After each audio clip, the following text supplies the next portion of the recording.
Eric Dickerson's all-time rushing record of 2105, well, that's going to remain intact, at least for another year, as the Philadelphia Eagles are intending to sit their starters in their Week 18 regular season finale against the Giants. That also includes running back Saquon Barkley, the former #2 overall pick, just 101 yards shy of breaking Dickerson's 40-year standing record. Instead, Barkley and the Eagles, who are currently locked into the 2 seed in the NFC, will await their opponent for the wild card round. We had a conversation, and he called me back, let me know that we're probably going to be resting, and my reaction was kind of like I told my family. Obviously, my family, probably wanted a little bit more than me, but at the end of the day, the most important thing is winning football games, and we're in the playoffs, so I got a bigger goal in mind anyway. I mean, he asked me if I wanted to play, if I want to go for it. I said on Sunday, I probably didn't care too much for it. When I slept on it, I was like, there's an opportunity to implant my name in football history. I may never get another opportunity like that again. So I'm down, but at the end of the day, I don't care for putting the team at risk. And he's the head coach for a reason. He makes the decisions, and whatever decision he wanted to make, I let him know if you want me to play, I'm going to go out there and make sure I get it. And if we don't, I'm okay with that too.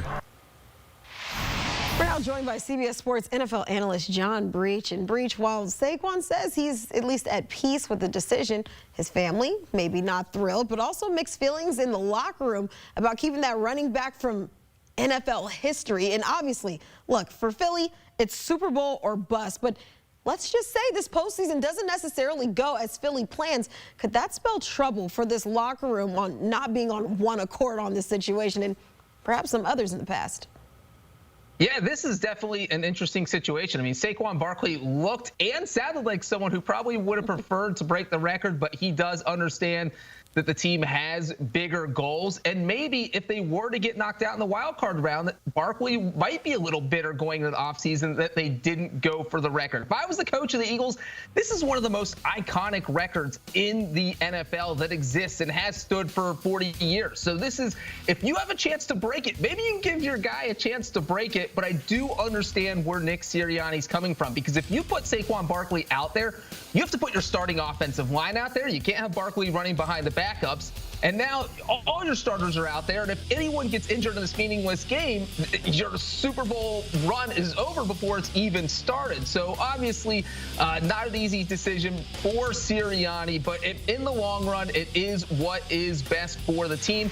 And the other part is, I know Saquon Barkley would have loved to break this record against the Giants, but the reverse of that is the Giants would have done everything possible to make sure Barkley did not break it against him. So you're talking about someone who is going to get hit on every single play, and that's not what you want out of your bell cow running back right before the playoffs start. So ultimately, this does seem like the smart decision for the Eagles, even if it does leave a bad taste in Barkley's mouth for a day or two. You know how they say let the cooler heads prevail? I think that's kind of what you are in this situation, because you make very fair points, considering that if he's going to be playing in that game, playing behind some backups, that's not what you want your starting running back to be doing. And then also Giants doing everything in their power to keep him from that record. And certainly you don't want that while heading into the postseason. So appreciate you on that one, Breech. But the Chiefs, they're no strangers to resting their starters after locking up that 1 seed in the AFC. But what might be foreign is their 3-time MVP being left off the league's all-star roster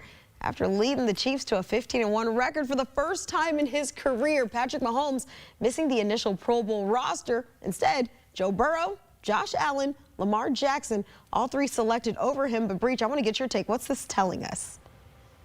This is such a wild year that Patrick Mahomes led his team to a 15-1 record heading into the final week of the season, has the #1 overall seed, and yet still could not make the Pro Bowl. I mean, if you would have told somebody that before the season that was going to happen, they might have slapped you in the face for coming up with something so crazy, because that is how crazy this sounds, is that the Chiefs have been this good, and Mahomes hasn't necessarily had the best year of his career. And I think he would tell you the same thing. And then the flip side of this is that it's not like this was a snub. I think Josh Allen, Lamar Jackson, and Joe Burrow have just played better football this year. I think it's hard to argue against that. And we saw, obviously, Josh Allen and the Bills go head-to-head against the Chiefs. That's Kansas City's only loss. We've seen Lamar Jackson dazzle with his arm and his legs. It's just been such a huge year. And Joe Burrow is literally putting the entire Bengals organization on his back and trying to carry the team to the playoffs, and he's been putting up phenomenal numbers. So is it a shock that Patrick Mahomes is not in the Pro Bowl?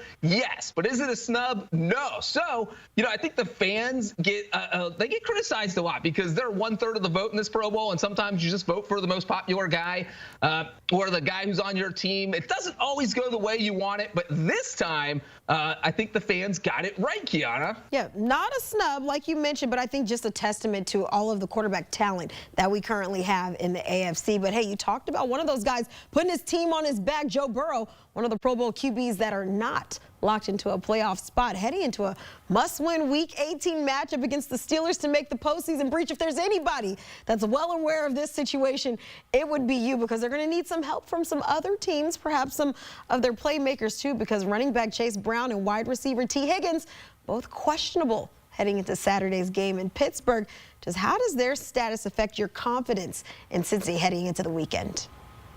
Well, it impacts my confidence a lot, because if both these guys are on the field, I feel very good about the Bengals winning on Saturday night. But if you take out just T. Higgins, my confidence gets cut in about half. You look at T. Higgins is done. We saw it in Week 17 against the Broncos. Not only did he catch that game-winning touchdown, he went off for 131 yards. And if you want to know how important T. Higgins is to this offense, the Bengals are 7-4 this year when T. Higgins plays, and they're 1-4 when he is not out there. So this offense is just better when T. Higgins is there. And then you throw in Chase Brown.